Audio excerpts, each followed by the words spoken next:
Root में जब कोई वैल्यू लिखी होती है तो इस रूट की वैल्यू को हम आंसर कैसे लाते हैं, ये बहुत से बच्चों का सवाल है।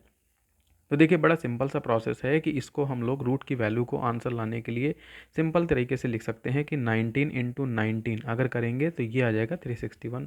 अब कन्फ्यूज़न होगा कि सर ये 19 इंटू 19 हमें पता कैसे चलेगा, कैसे हम इसे लाएंगे। तो देखिए दो मेथड है। पहला, 1 से लेके आप 30 तक सारे स्क्वायर याद कर लीजिए, आपको ये ईजी हो जाएगा, ये फर्स्ट मेथड है। और दूसरा मेथड ये है, दूसरी चीज़ ये है कि आपको किसी भी नंबर का प्राइम फैक्टर निकालना है। जैसे 361 है तो 361 का प्राइम फैक्टर निकालेंगे। तो प्राइम फैक्टर निकालने का प्रोसेस आपको पता है। तो इसमें हम ये चेक करेंगे कि ये डिविजिबिलिटी क्या है। तो हो सकता है कुछ बच्चों को इसमें कन्फ्यूज़न लगे कि मुझे ये टफ लग रहा है, इस तरीके से नहीं निकल आता। तो ट्रिक समझ लीजिए, ट्रिक क्या है।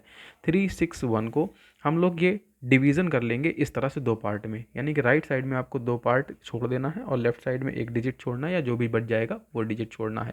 उसके बाद देखेंगे ये यूनिट प्लेस जो है, ये यूनिट प्लेस 1 से लेके 9 तक के स्क्वायर में किसके किसके यूनिट प्लेस में आता है।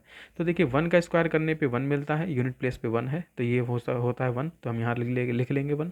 दूसरा होता है 9, तो 9 का स्क्वायर करने पे 81 मिलता है, तो यहाँ पे भी 1 यूनिट प्लेस 1 मिल रही है, तो दूसरा हम 9 लिख लेंगे। अब उसके बाद बात करेंगे 3 की। तो 3 के केस में क्या होता है कि हम लोग यहाँ पे एक ऐसा कोई डिजिट लेंगे जो इस जगह पर स्क्वायर करने पे इसके बराबर आए। तो जैसे 2 का अगर लेते हैं तो 2 का मतलब हो गया 4, 4 का मतलब अगर यहाँ हम लिखेंगे तो ये स्क्वायर इससे ज़्यादा हो जाएगा, तो यहाँ पे हम 2 का स्क्वायर नहीं कर सकते हैं। तो यहाँ पे हम 1 का स्क्वायर करेंगे, 1 का स्क्वायर होता है 1 जो कि इससे लेस रहेगा, और इस जगह नीचे हम लिख लेंगे। फिर उसके बाद इस स्क्वायर के नंबर में हम इस 1 को ऐड कर देंगे, टोटल हो जाएगा 2।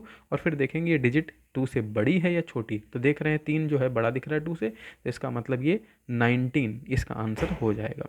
इस तरह से हमें इसका किसी का भी रूट निकालना है। आई होप कि ये चीज़ आपको समझ में आई होगी। एक एग्जांपल और देख लेते हैं इसी तरह से कि सपोज करिए आपको किसी नंबर का स्क्वायर निकालना है। जैसे मान लीजिए 2401 लिखा है और इसका आपको स्क्वायर निकालना है।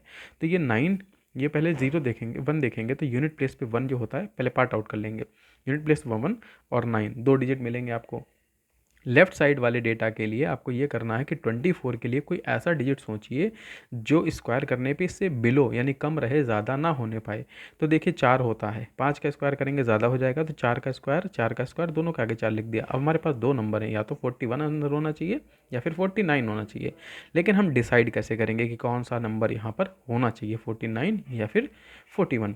तो 4 का स्क्वायर करने पे हमें मिलता है 16। 16 जब मिलेगा तो 16 में 4 ऐड करने पे टोटल कितना हो जाएगा 20। फिर हम देखेंगे ये 24 जो है 20 से ज़्यादा है कि कम। तो 24 तो ज़्यादा हो रहा है 20 से, तो इसका मतलब इन दोनों में ज़्यादा वाला नंबर ही इसका आंसर होगा, तो 49 का स्क्वायर होगा। आप करके इसे देख लेंगे। 2401 को 49 इंटू 49 करेंगे तो आपको सेम आंसर मिलेगा। तो ये बड़ा इजी सा मेथड है, अगर आप इसको अप्लाई करेंगे तो I hope very very confirm कि आप ये आंसर सीख पाएंगे, अच्छे से कर पाएंगे। तो ऐसे ही मज़ेदार ट्रिक्स सीखने के लिए चैनल को अभी सब्सक्राइब करें, और आने वाले टाइम में आपको बहुत अच्छे अच्छे ट्रिक्स मिलने वाले हैं।